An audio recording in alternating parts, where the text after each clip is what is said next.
আজকে পড়ালাম হচ্ছে যে এমপি কালচার হচ্ছে টাইপের মধ্যে হচ্ছে গ্যাস্ট্রিক কালচার আর ডেলিনা আলসার ডিফারেন্স পড়ালাম।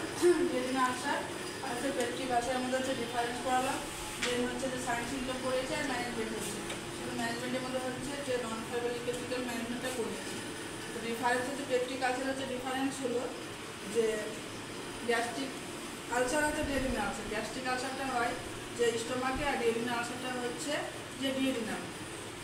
গ্যাস্ট্রিক আলসারের ক্ষেত্রে হচ্ছে যে পেশেন্টের ওয়েট লস দেখা যায়, কারণ হচ্ছে যে গ্যাস্ট্রিক আলসারের পেনটা হচ্ছে ইনক্রিজ হয় আফটার 30 মিনিটস মিল, মানে 30 মিনিট খাওয়ার পর হচ্ছে যে পেনটা ইনক্রিজ হয়, কারণ হচ্ছে এসসিএসসি পেশেন্টটা পেয়ে যায় বলে হচ্ছে পেনটা ইনক্রিজ হচ্ছে।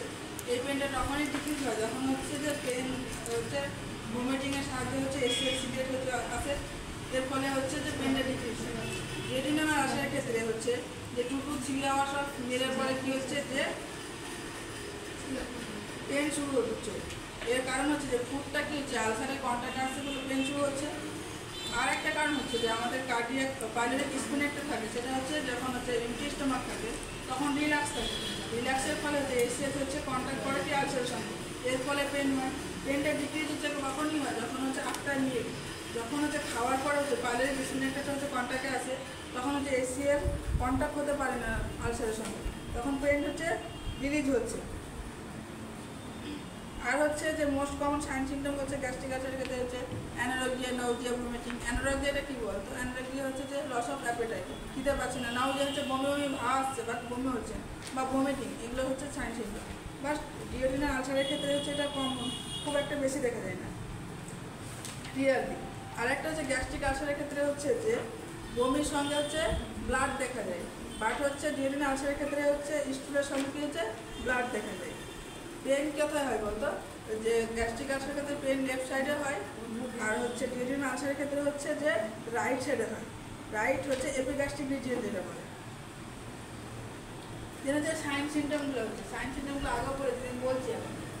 পেনটা হয় পেন হয় যে 5 মিনিট আফটার মিল যদি দেখা হয় তাহলে যেটা হচ্ছে ইসোফেজিয়াল আলসার, যদি 30 মিনিট পরে হয় সেটা হচ্ছে গ্যাস্ট্রিক আলসার। আর যদি 2 to 3 আওয়ার্স, 2 to 3 আওয়ার্সের পরে যদি হয় সেটা হচ্ছে ডিওডিনাল আলসার হচ্ছে। আর এর যেগুলো হচ্ছে সাইন সিমটমগুলো বললাম, অ্যানোরেক্সিয়া, নাউজিয়া, ভমিটিং, যেগুলো টাইপের মধ্যে বলেছি সেগুলো আছে। ওয়েট লস হয়, ওয়েট লসটা কেন হয়? যখন এসসিএস সিক্রেশন বেড়ে যায় তখন হচ্ছে বমি হয়, তখন হচ্ছে পর্যাপ্ত পরিমাণ খাবার থাকে না বলে হচ্ছে যে ওয়েট লস হয়। ডিসপেজিয়া, ডিফিকাল্টি সলোয়িং, ডিসপেজিয়া যদি আলসার হয় তাহলে হচ্ছে খাবার খেতে প্রবলেম হয় বলে হচ্ছে ডিসপেজিয়া হয়। পার্নিশিয়াস অ্যানিমিয়া, যে ভিটামিন B12 যে অ্যাবসেন্টটা হয় সেটা ঠিক মতো না হলে যে পার্নিশিয়াস অ্যানিমিয়া দেখা যায়। তাহলে না হচ্ছে ব্লাড ইন স্টুল, যখন ডিওডিনাল আলসার হয় তখন হচ্ছে যে স্টুলের সঙ্গে হচ্ছে ব্লাড বেড়ে, সেটা হচ্ছে মালিনা। দেন ইপিগ্যাস্ট্রিক রিজিয়নে পেন হয়, হাইপোকন্ড্রিয়াল রিজিয়নে হচ্ছে পেন হয়, ডিসকমফর্ট ফিল হয়। এগুলো হচ্ছে সাইন সিমটম গেল।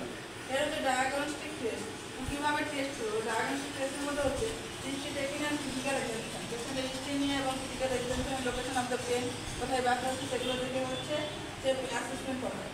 সিবিসি কাউন্ট, সিবিসি কাউন্টের মধ্যে হচ্ছে যে সিবিসির মধ্যে হচ্ছে WBC এর যদি পরিমাণটা বেড়ে যায় এর ফলে হচ্ছে পেপটিক আলসার হওয়ার পরে।